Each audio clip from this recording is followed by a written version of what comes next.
अगर मेरी एरिया में आए पिटाई करे, ठीक है। ये हमारा मुल्क है, मालूम है? आप बंदूक क्यों दबाता है? সোমবার বিকেলে বিএসএফের গুলির শব্দে কেঁপে ওঠে সিলেটের গোনাইনঘাট উপজেলার সোনারহাট সীমান্ত এলাকা। মুহূর্তেই আতঙ্ক ছড়িয়ে পড়ে স্থানীয় বাসিন্দাদের মধ্যে। ভারতীয় সীমান্তরক্ষী বাহিনীর এই উস্কানিমূলক গুলির জবাবে তাৎক্ষণিকভাবে পাল্টা গুলিতে কড়া জবাব দিয়েছে বর্ডার গার্ড বাংলাদেশ।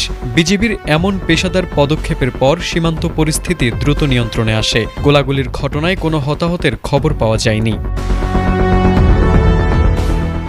মঙ্গলবার সকালে গণমাধ্যমে পাঠানো এক প্রেস বিজ্ঞপ্তিতে ঘটনার সত্যতা নিশ্চিত করেছেন সিলেট ব্যাটালিয়নের অধিনায়ক লেফটেন্যান্ট কর্নেল মোহাম্মদ নাজমুল হক। বিজ্ঞপ্তিতে বলা হয়, সোমবার বিকেলে বিজিবির দায়িত্বপূর্ণ সোনারহাট সীমান্ত এলাকায় হঠাৎ করেই বিএসএফ গুলি ছোড়ে। এরপরই বিজিবি দেশের সার্বভৌমত্ব রক্ষায় তাৎক্ষণিক প্রতিক্রিয়া জানায় এবং পাল্টা গুলিতে বিএসএফকে পিছু হটতে বাধ্য করে। এ ঘটনার পর থেকে ওই সীমান্ত এলাকায় বিজিবির টহল ও নজরদারি ব্যাপক আকারে জোরদার করা হয়েছে।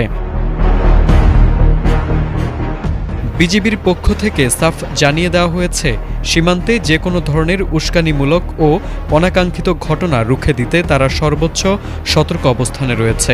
দেশের সার্বভৌমত্ব অক্ষুণ্ণ রাখা এবং সীমান্ত নিরাপত্তা নিশ্চিত করতে বিজিবি সবসময় সর্বোচ্চ পেশাদারিত্ব ও দৃঢ়তার সঙ্গে দায়িত্ব পালন করে আসছে। যে কোনো ধরনের অনুপ্রবেশ বা অবৈধ কর্মকাণ্ডের বিরুদ্ধে বিজিবির এই কঠোর অবস্থান আগামীতেও জোরদার থাকবে। এছাড়াও সীমান্ত এলাকায় শান্তি শৃঙ্খলা বজায় রাখতে স্থানীয় জনপ্রতিনিধি ও সীমান্তবর্তী জনসাধারণের প্রতি বিশেষ আহ্বান জানানো হয়েছে।